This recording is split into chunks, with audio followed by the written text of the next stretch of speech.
Hi, everybody. Stefanie Drysdale's weekly cybersecurity recap number 68. That's 6-8 for Friday, April 23rd, 2021. Miss Stephanie, welcome back to your own show. Thank you, Chuck. How are you? Doing well. I have not been attacked for at least a week. No cyber attacks for a week. So that's a good place for me to be because this year it's been really bad. So tell us what's going on in the cyber world. So, lots of talk this week around a Vice article titled Signal CEO Hacks Celebrate iPhone Hacking Device Used by Cops, as well as another article from Gizmodo titled Signal CEO Just Hacked the Cops' Favorite Phone Cracking Tool.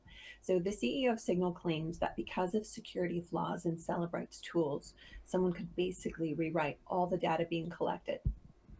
This includes being able to insert or remove text, email, photos, contacts, files, or other data with no detectable timestamp changes or checksum failures. So, in addition, he also claims that the code appearing to be the intellectual property of Apple appears within the software. So, if you recall, Apple's refusal to offer a backdoor to their own software in the case of the San Bernardino shooter, it's fairly certain they wouldn't be super happy about Celebrite using it to do just that. So this comes on the heels of Celebrite making a misleading claim that they could hack Signal, when more accurately, they were just simply accessing a device and Signal was working as intended.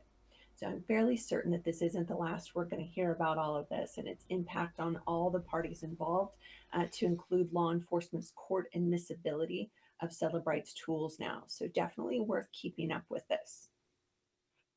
So this week I also shared ZDNet's Cybersecurity 101, Protect Your Privacy from Hackers, Spies, and the Government. This was released back in December of 2020, but it's a good intro and it's always relevant and if it's consistently updated and worth a refresher. So this has everything from data management to browser basics to dark web, gives tips on public Wi-Fi, VPNs, and password managers, and there's info on secure messaging and email, safe for social media, and more, with definitely worth a peek. So be sure to check that out. Bob Carver shared a Vice article this week titled The World's Largest Hacking Conferences Are Back in Real Life This Summer. So, with the announcement that both Black Hat and DEF CON will be back in person this year, with a hybrid option for those who wish to attend virtually, if you're planning to attend, be prepared to still don your mask and keep social distance while you're indoors, and you need to be vaccinated. So, yours truly is now fully prepared, though they're not yet asking for proof of that. So, also to note, while DEF CON has traditionally been very hacker friendly, allowing their attendees to stay anonymous and register on site and pay in cash, this year, for planning purposes to gauge attendance, they're going to have some pre registration for those wanting to lock in their ticket. But still offer the possibility of on site tickets, but there's no guarantee that you'll get in if they're at capacity. So, still very exciting to see an in person event return. So, hoping to see you all there. Matthew Howard shared a TechCrunch article titled Enterprise Security Attackers Are One Password Away from Your Worst Day. Interesting article, but the one takeaway I wanted to point out is that in more than 80% of hacking breaches are now enabled by brute force or the use of lost or stolen credentials. So if you've still not yet gotten around to changing that password that you love because it's so easy to remember your dog's name or your kids, and even though it was probably included in one of the more recent breaches that you saw in the news, you still like to use it to log into your work email. It is only a matter of time before your CISO and your CEO are asking you some really tough questions. This isn't to intimidate you, only to just instill some urgency that anything reused, previously breached, guessable, or searchable is not a password, it's an open door.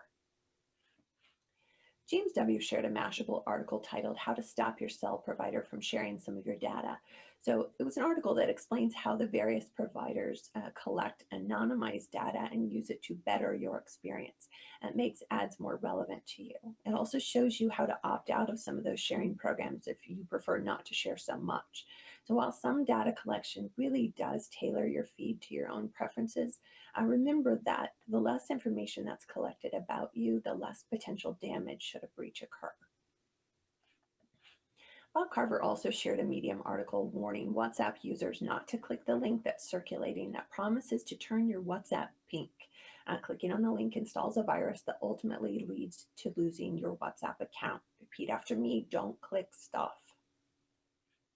And finally, Rich Williams shared a Fast Company article titled 5 Ways Emotional Intelligence Can Help Us Through Pandemic Fatigue, starting with an awareness of what we can and can't control, an awareness of our own anxiety levels, asking for and providing emotional support, and having a goal or something to look forward to post-pandemic.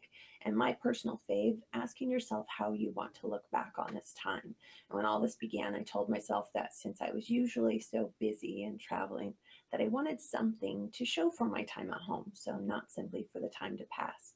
It's a great article as we near what we hope is the light at the end of this tunnel.